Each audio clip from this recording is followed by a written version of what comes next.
अस्सलाम वालेकुम my YouTube family. Hopefully आप सब ठीक ठाक होंगे। अल्हम्दुलिल्लाह हम भी बिल्कुल ठीक ठाक हैं। अल्लाह ताला से दुआ है कि अल्लाह ताला आप सबको हमेशा खुश रखे, हंसता बसता रखें। चले जी, आज का व्लॉग करते हैं जी स्टार्ट। आज के व्लॉग में बिल्कुल कोई भी कुकिंग नहीं है। आज हम लोग घूमने जा रहे हैं और हम लोग कहाँ पे जा रहे हैं आपने मेरे थंबनेल से देख लिया होगा। अच्छा जी, हमने आउटिंग का प्लान किया, मामा वगैरह भी आए हुए थे तो हमने कहा चलो थोड़ा बाहर ज़रा आउटिंग करके आते हैं, मूड को फ्रेश करते हैं। इसलिए हमने प्लान किया कि हम चलते हैं करतारपुर। आप सब ने करतारपुर का बहुत सुना होगा। यहाँ से हमने सफ़र स्टार्ट किया, लाला मूसा से करतारपुर का सफ़र हमने स्टार्ट किया। तकरीबन हमें 5 से 5.5 घंटे लग गए थे, क्योंकि रास्ते में जो रोड्स हैं वो बहुत ज़्यादा ख़राब थी। बीच में कुछ तो मोटरवे का सफ़र था वो अच्छा गुजर गया, लेकिन जो बीच के सफ़र थे ना वो बहुत ख़राब था। मोटरवे से जो हट के रोड्स थी ना वो बहुत टूटी हुई थी, जिसकी वजह से हमें बहुत ज़्यादा टाइम लगा था जाते हुए। अच्छा, रास्ते में हमने कोई स्टे नहीं किया, कुछ खाने पीने का भी हमने ब्रेक नहीं लिया। वो इस वजह से क्योंकि हमें पता चला था कि 6 बजे वो बंद हो जाता है। खैर, अब जो ये आप बड़ी बड़ी बिल्डिंग्स देख रहे हैं ये यूनिवर्सिटीज़ हैं, और ये हम लोग पहुंच गए हैं नारोवाल। और यकीन जाने इतनी बड़ी बड़ी यूनिवर्सिटी नारोवाल में मैंने फ़र्स्ट टाइम देखी हैं, और इतनी खूबसूरत यूनिवर्सिटीज़ थी और काफ़ी ज़्यादा थी। ये नहीं कि सिर्फ एक दो, काफ़ी ज़्यादा मैंने नारोवाल में यूनिवर्सिटीज़ देखी थी। इसके अलावा हर एक ब्रांड था वहाँ पे। कुछ रोड्स की जो हालत थी ना वो हंसता हालत थी। इसके अलावा बाकी जो नारोवाल है ना वो बहुत ही ज़्यादा अपग्रेड हो गया हुआ है। स्पेशली एजुकेशनल सिस्टम को अगर हम लोग देखें ना तो वहाँ पे मैं यूनिवर्सिटीज़ देख के बहुत ज़्यादा हैरान थी कि दूसरे एज़ कम्पेयर टू दूसरे सिटीज़ हम देखा जाए ना तो नारोवाल में ज़्यादा बड़ी बड़ी वो थी यूनिवर्सिटीज़, कॉलेज वगैरह थे। और बाकी हर तरह का यहाँ पे ब्रांड था। मैंने यहाँ पे जो खुद नोट किया, मुझे सब बड़े बड़े ब्रांड्स यहाँ पे नज़र आए। मतलब कि नारोवाल एक बहुत अच्छा मुझे सिटी लगा है। हमने घूमा तो नहीं, हम बस यहाँ से होते हुए वहाँ पे करतारपुर ही जा रहे थे। अच्छा, ये भी एक यूनिवर्सिटी है, और ये देखे बहुत बड़ी ये भी यूनिवर्सिटी है। बीच में मुझे लगता है हॉस्टल्स भी हैं, क्योंकि दूर दूर से यहाँ पे बच्चे स्टडी के लिए आते हैं। गर्मी का बताऊँ तो गर्मी इतनी ज़्यादा थी। खैर, हमारा मुश्किल रोते धोते गर्मी से सफ़र ख़त्म हुआ। हमें यहाँ पे बोर्ड्स नज़र आना स्टार्ट हो गया। दिल को तसल्ली होगी कि भाई हम लोग नज़दीक पहुँच गए। जी बिल्कुल, हम लोग यहाँ पे करतारपुर पहुँच गए थे। अच्छा, यहाँ पे अब ना मेरे बाबा ज़रा सीट चेंज कर रहे थे। वो पहले रिलैक्स होके पीछे बैठे हुए थे, जो मेरे हालू हैं वो ड्राइव कर रहे थे। हम 2 गाड़ियों पे गए थे। हाला वगैरह की फ़ैमिली थी, मामा बाबा थे, मेरे ससुराल वाले थे, और मैं और मेरे हस्बैंड, कज़न्स वगैरह सब थे। अच्छा, बाबा को आगे बिठाया है, क्योंकि आपको अगर मैं बताती जाऊँ तो मेरे बाबा माशाल्लाह से सेशन जज है। तो हमने कहा चलो जो आगे हमें सिक्योरिटी के इश्यूज़ आने हैं ना वो बाबा अपना कार्ड वगैरह दिखा के अपना तारुफ करवा के ना उसे क्लियर करते जाएंगे। अगर मैं सिक्योरिटी की बात करूं तो इतनी कोई सख्त सिक्योरिटी थी वहाँ पे, बहुत ज़्यादा। इवन के अगर मेरे बाबा हमारे साथ भी थे, उन्होंने अपना कार्ड वगैरह भी दिखाया, अपना तारुफ भी करवाया, तब भी हमारी सारी चेकिंग भी हुई। और हमने बिल्कुल अपनी चेकिंग वगैरह से उनको मना नहीं किया, क्योंकि मेरे बाबा का भी यही मानना है कि रूल सबके लिए एक जैसे होने चाहिए, बेशक कोई भी हो। यहाँ पे आर्मी वालों के साथ हमने पूरा कोऑपरेट किया, और आर्मी वालों ने भी हमारे साथ पूरा कोऑपरेट किया। फिर हम लोग अंदर आए। यहाँ से बच्चे अब उतरे थे। बच्चों की हालत देखे बेचारे, बहुत ज़्यादा गर्मी से इनका बुरा हाल था, बहुत शदीद गर्मी थी।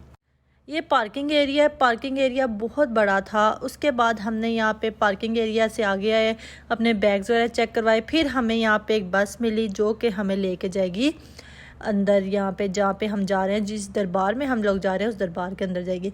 अच्छा, पार्किंग से लेके गुरु नानक के अगर मैं दरबार तक की बात करूँ तो मुझे लगता है 2 किलोमीटर का सफ़र था जो हमने इस बस पे तय किया था। ऐसी बस भी थी, और जो रक्शे टाइप्स होते हैं ना, जो अक्सर आपने देखा होगा मॉल्स वगैरह में होते हैं, आगे पीछे बड़ी ट्रेन की तरह होते हैं, वो भी थे। कुछ लोग उसमें बैठ रहे थे, कुछ लोग इसमें बैठ रहे थे। और मैं अगर बात करूँ पार्किंग के पैसों वगैरह की, या वो उसके बारे में मुझे नहीं पता, क्योंकि हम लोग थोड़ा पीछे ही थे और बाबा ने वहाँ पे सब क्लियर किया था, इसलिए मुझे उसके बारे में कुछ भी नहीं पता। अच्छा, मैं आपको बताऊं, मैंने ज़िंदगी में इतनी खूबसूरत जगह पहले कभी नहीं देखी। इतनी खूबसूरत, एक तो खूबसूरत बहुत थी नो डाउट, इसके अलावा सफाई का इतना ख्याल, वहाँ पे बहुत ख्याल रखा गया था। अब मैं आपको बताती हूँ, ये टोटल एरिया 800 एकड़ ज़मीन का है, ठीक है। यहाँ पे जो बिल्डिंग्स वगैरह वो 36 एकड़ पे बनी है। जो इन्होंने गार्डनिंग वगैरह की हुई थी वो 104 एकड़ पे की थी, और अभी भी बहुत खाली जगह है। इस पे जो टोटल खर्चा आया था वो 16 अरब 55 करोड़ पे आया था, और ये माशाल्लाह 9 महीने में कंप्लीट बन गया हुआ था, प्रोजेक्ट कंप्लीट था। लेकिन कुछ भी अभी थोड़ा थोड़ा काम अभी भी रहता है जो बनने वाला है। अच्छा, फिर हम यहाँ से जब हमें बस ने उतारा तो हम यहाँ पे आ गए थे। ये पूरा एक अंदर उन्होंने रूम्स बनाए हुए हैं। अच्छा, अब मैं आपको कुछ ज़रूरी बातें बता दूँ जो कि हमें भी नहीं पता था, कि जो अगर 18 साल से बड़े कोई भी बंदा जा रहा है उसके पास ID कार्ड होना बहुत ज़रूरी है, और अगर कोई छोटा जा रहा है तो उसके पास अपना होना ज़रूरी है। फिर अंदर गए, हमने ID कार्ड दिखाया तो हमें ये विज़िटर कार्ड मिल गया था। अच्छा, इस विज़िटर कार्ड को आपने पहन के रखना है, इसे आपने उतारना नहीं है, ये गुमना नहीं चाहिए, वरना फिर आपको फ़ाइन होगा। और इसके अलावा आपको कोई और भी सिक्योरिटी इशू हो सकते हैं। बहरहाल यहाँ पे भी उन्होंने अच्छे तरीके से हमारा पूरा चेक किया हमें। इसके अलावा फिर हमें जाके विज़िटर कार्ड मिले। फिर हम लोग आगे निकले अब अंदर जाने के लिए। यहाँ से हमने अंदर जाना था, ये इसका मेन डोर आप कह लें वो था, यहाँ से अंदर जाते हैं। अच्छा, मैं आपको यहाँ पे बताऊँ, यहाँ पे जो इंडिया की तरफ से आते हैं उनका भी कोई वीज़ा नहीं लगता, लेकिन ये कि जो इंडिया से आते हैं वो लोग, उनके लिए ज़रूरी है कि वो वहाँ से रात में चले जाएं। हाँ, अगर कोई दूसरी अदर कंट्रीज़ से बहुत दूर से आ रहा है तो उनके लिए यहाँ पे रहने के पूरे इंतज़ाम किए हुए हैं।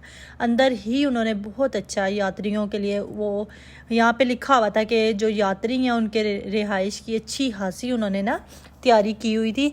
लेकिन जो इंडिया के लोग हैं वो आके यहाँ पे स्टे नहीं कर सकते, वो लोग, उनके लिए कंपल्सरी है कि उन्होंने रात में चले जाना है। अच्छा, यहाँ पे हमने अब एंट्रेंस मारी अंदर के, और अंदर कुछ इस तरीके से था। सबसे पहले तो हम गलत साइड पे चले गए थे, क्योंकि बाबा को वो लोग लेके ना मेन रूम में चले गए थे, जहाँ पे मैं आगे जाके आपको दिखाती हूँ। उन्होंने वहाँ पे हमें पूरी फिल्म दिखाई, जहाँ पे जो बाबा जी थे जो यहाँ पे वफ़ात पा गए थे, जिनका ये दरबार था, उसकी जितनी भी हिस्ट्री थी वो सारा कुछ हमें यहाँ पे अंदर दिखाई। क्योंकि बाबा की वजह से हमें थोड़ा सा प्रोटोकॉल मिला, हमें पहले ही यहाँ पर दिखा दिया। यहाँ पे LCD लगी थी और इन्होंने बहुत अच्छे तरीके से हमें गाइड किया। फिर हम लोग बाहर निकले। यहाँ पे हमने बाहर निकल के, यहाँ पे पूरा ना पिक्चर्स उन्होंने बनाई हुई हैं कि यहाँ पे अब ये काम हुआ है और आगे ये काम होना है। मास्टर प्लान जो है वो ये है सारा, और मतलब बहुत प्यारा बना हुआ है। मैं जितनी तारीफ़ करूँ कम है। बहुत मज़ा आया हमें घूमने का यहाँ पे, और इसके अलावा बहुत सी नॉलेज हमें मिली। कुछ तो बहुत ज़्यादा डाउट्स थे मेरे भी, जो क्लियर हुए हैं वो ये जो गुरु नानक बाबा जी थे ना, ये असल में हज भी कर चुके थे। इन्होंने बहुत से मुल्कों में अपना क़याम किया, और एंड में ये सऊदी अरब भी गए, वहाँ से इन्होंने हज भी किया। बस इतनी सी बात है कि अगर वो थोड़ा अरसा ज़िंदा रहते तो जितनी भी हमारी सिख कम्युनिटी है ना वो मुसलमान हो चुकी होती।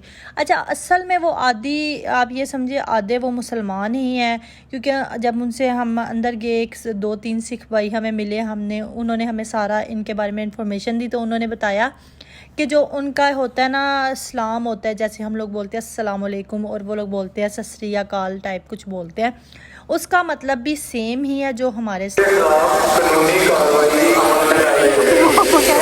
वीडियो नहीं बनाती, वो कह रहा वीडियो नहीं। हम बस हम मत्था टेकते हैं। ये जो हमारे बुज़ुर्ग फोत हो चुके हैं दुनिया से कूच करके, हम उन्हें मत्था टेकते हैं, अदरवाइज़ हम लोग अल्लाह ताला को ही सजदा करते हैं।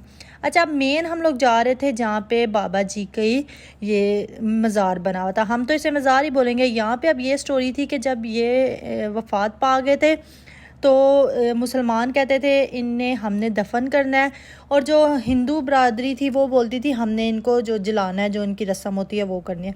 सबसे पहले ये देखें, ये प्योर सोने में बना हुआ है इनका ना, वो बोलते हैं हमने इन्हें जलाना है। फिर आखिरकार क्या हुआ कि उन्होंने बोला अच्छा आज रात रहने दो, सुबह आके हम ना यहाँ पे सारा फैसला करेंगे कि क्या करना है इसके साथ ना। जब सुबह ये लोग आए तो इन्होंने देखा, वो पीछे किया, ऊपर से चादर पीछे की, तो नीचे सिर्फ फूलों की पत्तियाँ थी और कुछ भी नहीं था। चादर थी और फूलों की पत्तियाँ थी। फिर आखिरकार उन्होंने फ़ैसला किया कि फूलों की पत्तियाँ और आधी चादर पाकिस्तान मुसलमान ले जाएं, वो दफन कर लें, और आधी ये जो चीज़ें हैं ना ये इंडिया वाले ले जाएं, मतलब हिंदू ले जाएं जाके, इसको उन्होंने जो करना है, जो भी करना है, जलाना वगैरह जो भी करना है वो ले जाएं। फिर इस वजह से ये जो हमारे पास चीज़ें थी ना, उसका हमारे यहाँ पे ये दरबार बना। मतलब मुझे सुन के बहुत अच्छा ये लगा कि उन्होंने हज भी किया हुआ था। हमारे माइंड में ये बिल्कुल भी नहीं था। हम कहते थे नहीं भाई वो लोग तो हिंदू हैं, ये है वो है, लेकिन नहीं, ये जो गुरु नानक बाबा जी हैं ना, ये हज भी कर चुके थे। मतलब ये मुसलमान हो चुके थे।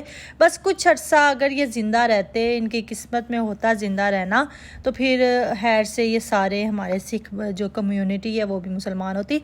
फिर हमने क्या किया, हम उस बस में बैठे और हम लोग यहाँ से चले गए जी रेड लाइन देखने, मतलब इंडिया का बॉर्डर देखने चले गए।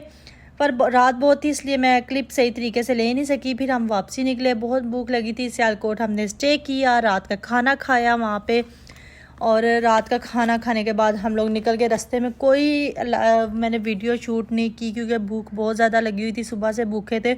आई होप आपको ये मेरा छोटा सा व्लॉग अच्छा लगे। अगर अच्छा लगे तो एक लाइक कर दें, चैनल पर न्यू हो तो सब्सक्राइब कर दें। इंशाल्लाह फिर मुलाकात होती है एक नई वीडियो के साथ, एक नए व्लॉग के साथ। तब तक अपना बहुत ख्याल रखिएगा, और मुझे जितनी इन्फॉर्मेशन थी मैंने दे दी। अगर कुछ गलत हुआ तो कमेंट बॉक्स में ज़रूर बताइएगा। अल्लाह हाफिज़।